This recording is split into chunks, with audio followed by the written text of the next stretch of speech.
আসসালামু আলাইকুম। সবাইকে স্বাগতম।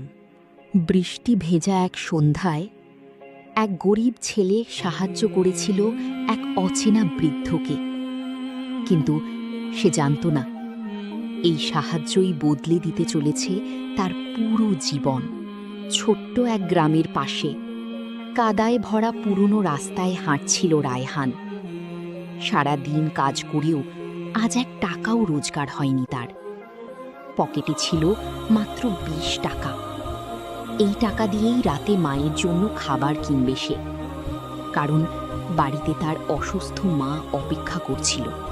হঠাৎ রাস্তার পাশ থেকে ভেসে এলো দুর্বল এক কণ্ঠ। বাবা, একটু সাহায্য করবে? রায়হান তাকিয়ে দেখল এক বৃদ্ধ কাদার মধ্যে পড়ে আছেন। মানুষ পাশ দিয়ে চলে যাচ্ছে, কিন্তু কেউ থামছে না। রায়হান দৌড়ে গেল।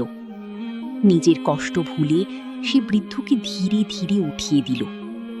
তারপর নিজের শেষ ২০ টাকাটা দিয়ে কিনল এক কাপ গরম চা আর কিছু রুটি, কারণ সে বৃদ্ধকে না খাইয়ে যেতে পারল না। বৃদ্ধ বলল, তুমি নিজেই গরিব, তবুও আমাকে খাওয়ালে। রায়হান বলল, চাচা, আপনি আমার বাবার মতো, আপনাকে এভাবে ফেলে যেতে পারতাম না। বৃষ্টি আরও বেড়ে গেল। রায়হান নিজের একমাত্র চাদরটাও বৃদ্ধের গায়ে জড়িয়ে দিল। ঠিক তখনই চারপাশ হঠাৎ অদ্ভুত নীরব হয়ে গেল।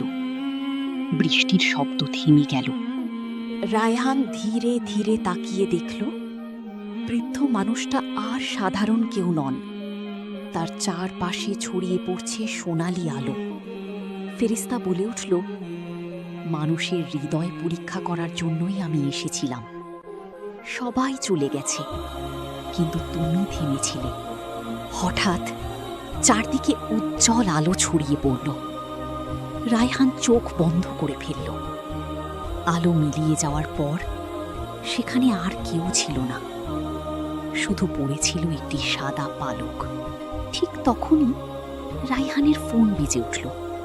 রায়হান, তাড়াতাড়ি বাড়ি আয়, তোর মা হঠাৎ সুস্থ হয়ে গেছে। রায়হানের চোখ ভিজে গেল। সে আকাশের দিকে তাকালো।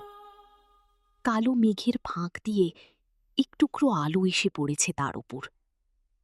ভালো মানুষদের আল্লাহ কখনো একা ছেড়ে দেন না।